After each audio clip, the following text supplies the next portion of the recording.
Welcome again students in the today's video lecture. आज हम बात करने वाले हैं नेक्स्ट टॉपिक के बारे में, जो है Newton's second law of motion. यहां तक हमने स्टडी कर लिया था। अब नेक्स्ट टॉपिक आने वाला है mathematical formulation of Newton's second law of motion. So note down the next heading, mathematical formulation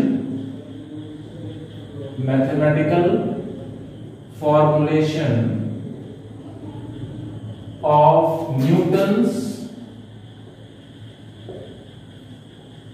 second law of motion.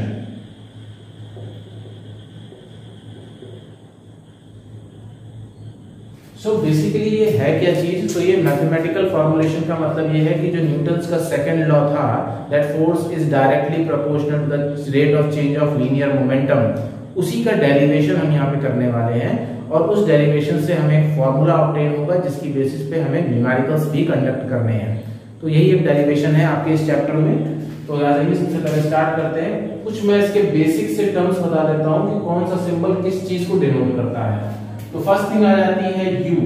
तो u आपका हो जाएगा initial velocity of the body, initial velocity of the body. Symbols आपको याद रखने हैं। v, अब v क्या चीज है? तो v हो जाएगा आपका final velocity of the body, final velocity of the body, whatever body we are using here. Next thing आएगी t, time for which the force is applied। Time कब तक ये फोर्स अप्लाइड होगा, तो वो उस चीज को हमने टाइम t से डिनोट किया है। नेक्स्ट थिंग आ जाएगी इसमें p। p आप सबको पता है लीनियर मोमेंटम होता है, लीनियर मोमेंटम, इसको हमने डिनोट करना है p से। और अगर आपके पास यहाँ पे ये कह देता है कि this is p1 and p2, तो जो p1 हो जाएगा ये यहाँ पे, इसके पहले आप लिख देंगे इनिशियल। इनिशियल मतलब जहां से स्टार्ट कर रहे हैं, और p2 हो जाएगा फाइनल लीनियर मोमेंटम। तो ये तो था जो हम सिंबल्स इसमें यूज करने वाले हैं उसके बारे में, कि सिंबल्स किस चीज को डिनोट करने वाले हैं। एक लास्ट थिंग और आ जाती है, that m, where m is the mass of the body. जो भी बॉडी हम लेंगे उसके मास को हमने स्मॉल m से डिनोट करना है। ठीक है, एक बार इसको नोट डाउन कर लीजिए, उसके बाद इस डेरिवेशन को स्टार्ट करते हैं। सो डेरिवेशन में सबसे पहली चीज जो हमें आज स्टडी करनी है वो आएगी, इसी फॉर्मूले से स्टार्ट करते हैं, लीनियर मोमेंटम से। आपने लीनियर मोमेंटम ऑलरेडी स्टडी किया हुआ है, क्या चीज होती है। तो according to you linear momentum is the product of mass and velocity. ये मास और वेलोसिटी का प्रोडक्ट होता है। तो according to this, what is the initial linear momentum? What is initial linear momentum? तो इनिशियल मोमेंटम को हमने denote किया था p1 से, और मोमेंटम का फॉर्मूला मास इनटू वेलोसिटी। तो मास जो है वो बॉडी का सेम रहने वाला है, और इनिशियल यहाँ पे टर्म यूज हुआ है, तो वेलोसिटी भी आप इनिशियल वाली पुट करेंगे, that is u1। Similarly final linear momentum, इसके लिए भी फॉर्मूला रिड्यूस करना है। तो ये हो जाएगा p2, क्योंकि लीनियर मोमेंटम फाइनल वाला हमने डिनोट किया था p2 से, मास सेम रहने वाला है, फाइनल है तो वेलोसिटी भी फाइनल होगी, that is v, not u1, ये v हो जाएगा सिर्फ। ये mu, ये mv। ठीक है, अब मोमेंटम में चेंज होगा, that is change in momentum. तो चेंज इन मोमेंटम निकालने के लिए हम फाइनल वाले में से इनिशियल वाले को सब्ट्रैक्ट कर देंगे, that is p2 minus p1। Okay, और you can say that mv minus mu। दोनों में से मास कॉमन है, मास को बाहर ले लीजिए, बाकी v minus u। तो ये क्या बन गया, p2 minus p1 is equal to mv minus u। ये आ गया चेंज इन मोमेंटम। अब नेक्स्ट थिंग आती है, what is the rate of change of momentum?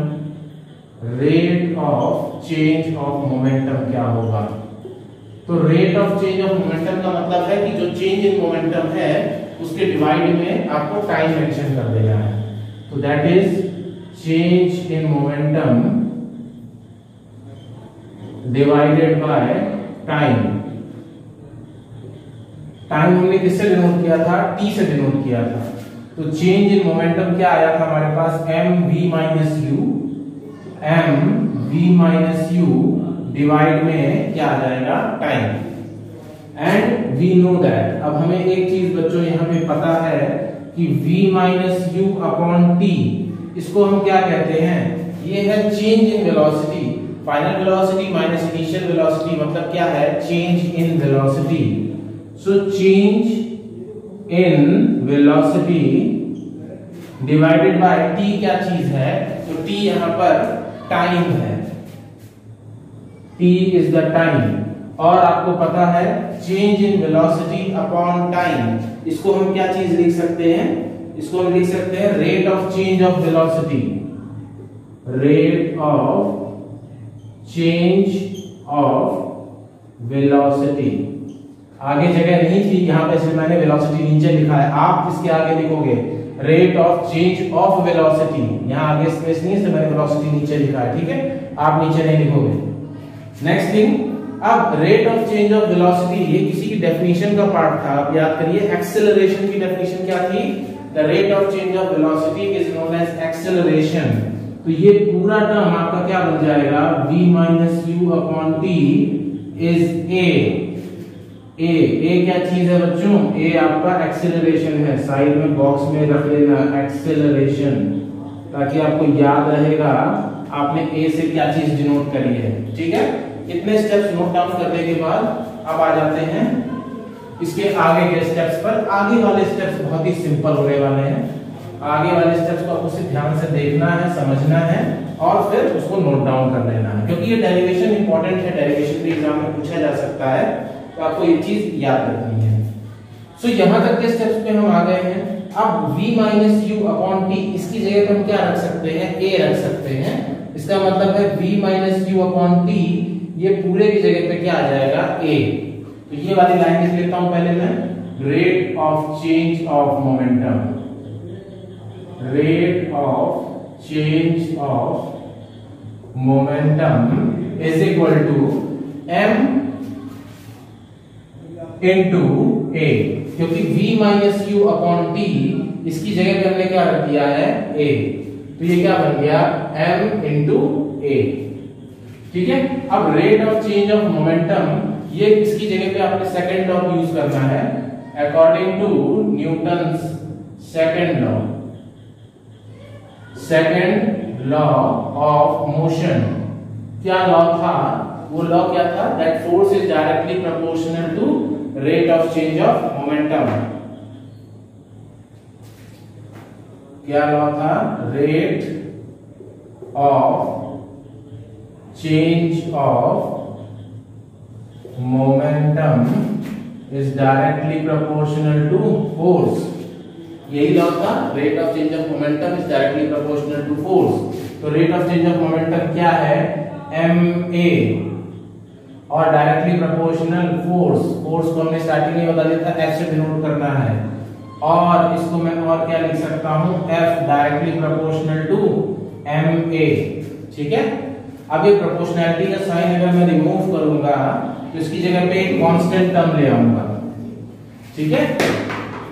F is equal to KMA, where K क्या चीज है?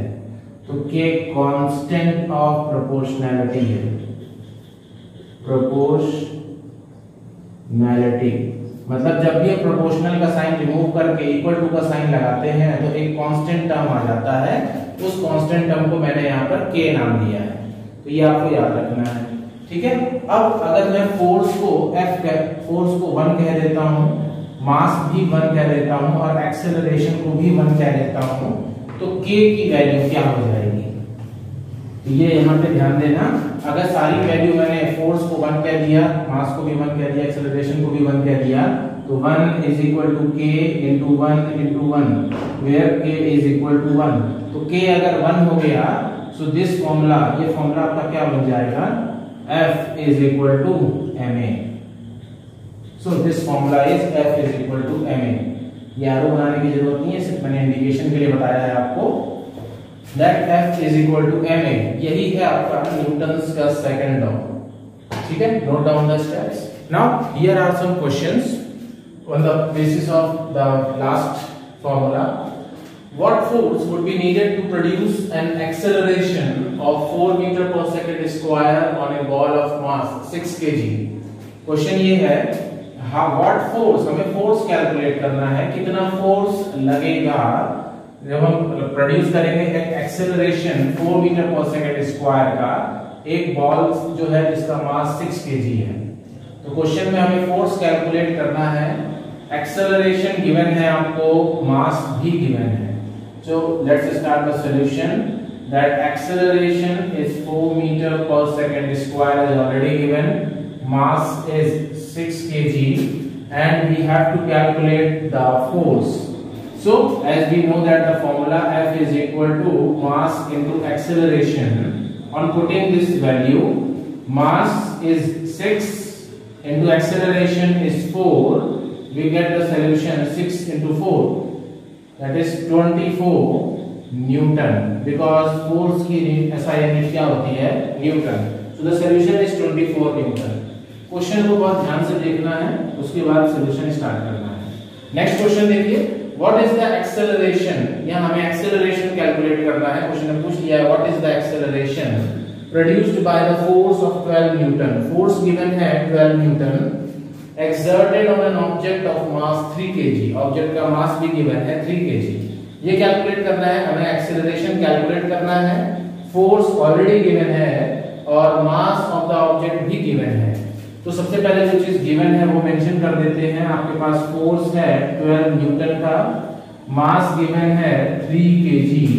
We have to calculate the acceleration. As we know the formula is F is equal to ma।